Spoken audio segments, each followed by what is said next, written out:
Пчелоньки, как ты, мой дорогой? Тебя хочу снять поближе.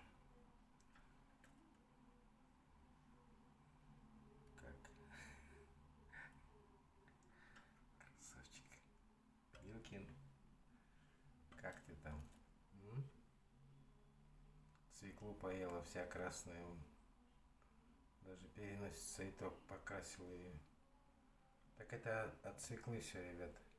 Кто мне девочки писали, мальчики, что клещи у нее. Это не клещи, я смотрел. Это все от свеклы. Красится свеклой она у нас. Красавица наша. Так вот. Хорошо. Да? Живы, здоровы, все прекрасно. Питание есть. Весело время проводим.